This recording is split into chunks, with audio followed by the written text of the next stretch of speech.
DRDO's new radar boost for Su-30 MKI.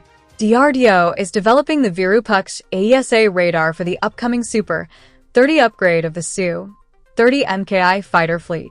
This advanced radar will be specially optimized to detect modern stealth aircraft, giving the Air Force a significant advantage in future air combat.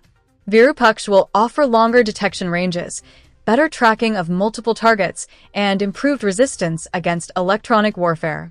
The radar is expected to replace the older N011M bars system currently used in Su-30 MKIs.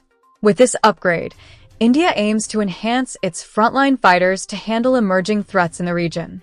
The project aligns with the larger push for indigenous defense technologies and self-reliance in critical systems.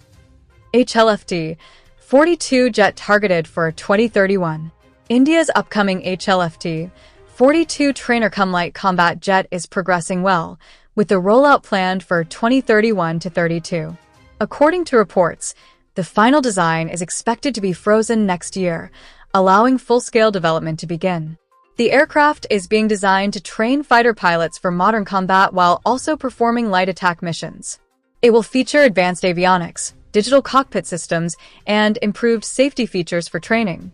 HAL aims to position the HLFT 42 as a replacement for older trainer aircraft and as an affordable multi-role platform for export.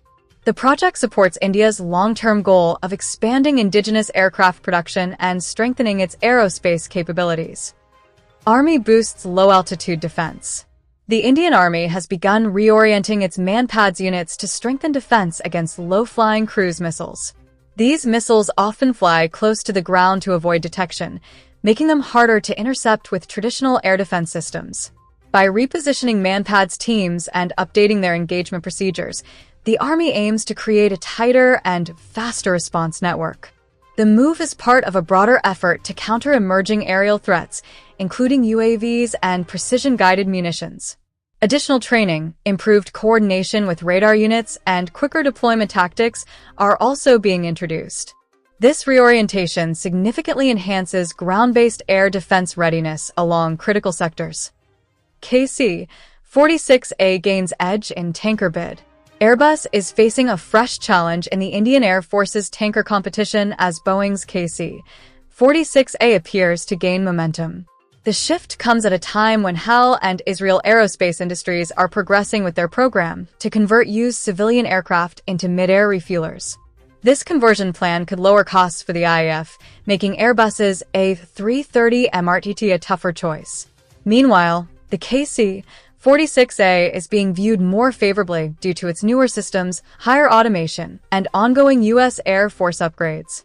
With multiple options now in play, the IAF is expected to carefully evaluate cost, capability, and long-term support before finalizing its next tanker fleet. Ukraine denies drone supply to Pakistan. Ukraine has firmly rejected claims that its drones were used by Pakistan during Operation Sindoor. Kyiv clarified that it has never supplied any UAVs to Pakistan at any stage, calling the reports false and misleading. The statement came after online speculation suggested Pakistani forces might have deployed Ukrainian-made drones during recent regional tensions. Ukrainian officials stressed that their defense exports follow strict international rules and that no transfer, direct or indirect, has taken place. The strong denial aims to avoid diplomatic misunderstandings, especially as Ukraine maintains deep defense ties with India. Kyiv also urged people not to spread unverified information about military equipment used in ongoing operations. India's BVR gap persists. Despite major upgrades in recent years, India continues to face a challenging gap in beyond visual range, BVR, air combat capability. Experts note that while indigenous missiles like Astra Mk-1 have improved reliability, several regional adversaries already operate longer-range and more advanced BVR systems. The delayed induction of Astra Mk-2 and the slow pace of integrating modern missiles on older fighter fleets have added to the challenge. Meanwhile, countries around India are rapidly upgrading their air-to-air weapons through foreign purchases and joint development programs. The IAF is working to close the gap with new radars, upgraded Su-30 MKI sensors, and advanced missile projects, but a fully decisive advantage is still a work in progress. Anti-drone nets for border safety. India is exploring anti-drone nets as one of the cheapest and quickest ways to strengthen air defense over sensitive border towns. With cross-border drone incursions rising, especially for smuggling and surveillance, traditional air defense systems are often too expensive or slow to deploy everywhere. Anti-drone nets offer a simple solution. They physically trap low-flying drones before they can enter crowded areas or deliver payloads. These nets can be installed on rooftops, near critical buildings, and along vulnerable stretches of the border. Security forces believe this low-cost upgrade can significantly reduce drone-related threats while more advanced counter-drone systems continue to be procured and deployed across key regions. ISRO to launch U.S. Bluebird 6 satellite on December 15th. India's space agency ISRO is gearing up to launch the 6.5-ton Bluebird 6 satellite for the United States on December 15th, 2025 from the Satish Dhawan Space Center in Sriharikota. The communications satellite, developed by Texas-based AST SpaceMobile, will ride into low Earth orbit aboard ISRO's heavy LVM-3 Bahubali rocket, marking one of the heaviest American commercial payloads India has launched. Bluebird 6 carries a large phased array antenna and is designed to support enhanced mobile broadband services directly to smartphones, especially in areas with poor terrestrial connectivity. The mission highlights India's growing role in global space commerce and strengthens Indo-US space collaboration. Navy to induct first diving support craft. The Indian Navy will commission its first indigenous diving support craft, DSC, on December 16th, marking a major step in strengthening underwater operations. Built by a domestic shipyard, the vessel is designed to support diving teams during search, rescue, inspection, and repair missions. It comes equipped with modern sonar, diving chambers, advanced communication systems, and gear for deep-water tasks. The DSC will help the Navy operate more efficiently in ports, coastal regions, and during emergency deployments. This induction is part of a larger effort to expand India's self-reliant shipbuilding capabilities and improve underwater readiness across the fleet. Modi, Trump review strategic ties.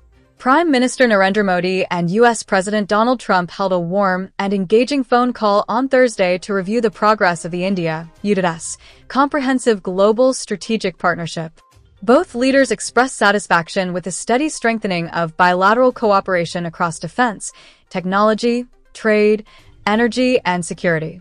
They underscored the need to sustain momentum on shared priorities and discussed regional and global developments. Modi highlighted continued collaboration under the India-U.S. compact framework aimed at expanding military, technology, and commercial ties. The conversation also took place amid ongoing trade talks, with both sides agreeing to work closely to address common challenges and advance mutual interests. India's Russian crude buying pattern shifts. India's crude oil imports from Russia are rising to a 6-month high of about 1.85 million BPD in December, showing continued demand despite U.S. sanctions aimed at limiting trade. However, the mix of buyers is changing.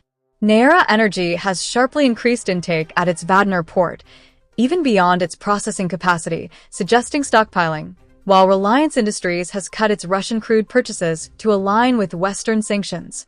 Meanwhile, state-owned refiners are now leading imports, absorbing most of the Russian volumes. The trends indicate India is balancing energy security and economic interests amid geopolitical pressures, with crude discounts likely outweighing political risks.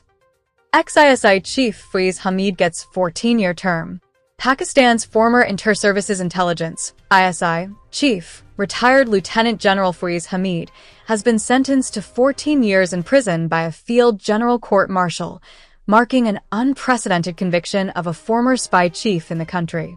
The military court found him guilty on 4 counts, including engaging in political activities, violating the Official Secrets Act, misuse of authority and state resources, and causing wrongful loss to individuals. The trial began in August 2024 under the Pakistan Army Act and lasted about 15 months. The Inter-Services Public Relations (ISPR) said all legal procedures were followed and Hamid was afforded full defense rights. He retains the right to appeal the verdict. IATA slams political airspace closures.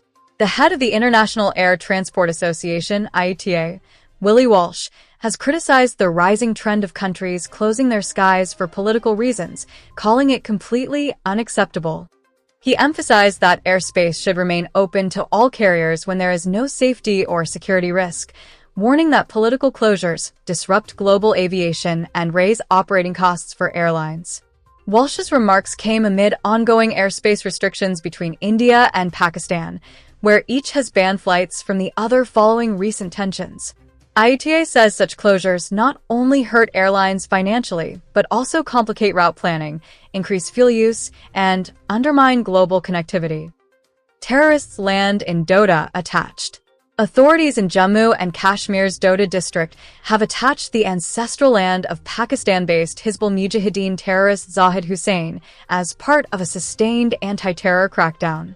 The State Investigation Agency, SDA, acting under court orders, identified and inspected about 1 canal and 16.25 marlas of land in Mangoda village before formally attaching it in the presence of revenue officials and independent witnesses.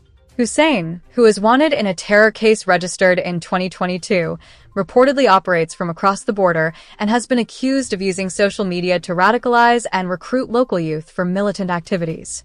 Officials say the attachment aims to disrupt financial support and logistical networks that sustain terrorism in the region. Man crosses into Pak from Punch. A 28-year-old man, Shahid Khan from Kasaba village in Jammu and Kashmir's Punch district, crossed over into Pakistan-occupied Kashmir, Pak, on Wednesday afternoon, officials confirmed.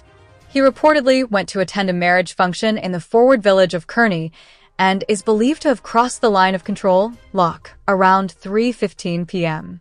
Preliminary reports indicate that Khan used a stream route and reached the Bodia post of the Pakistan Army.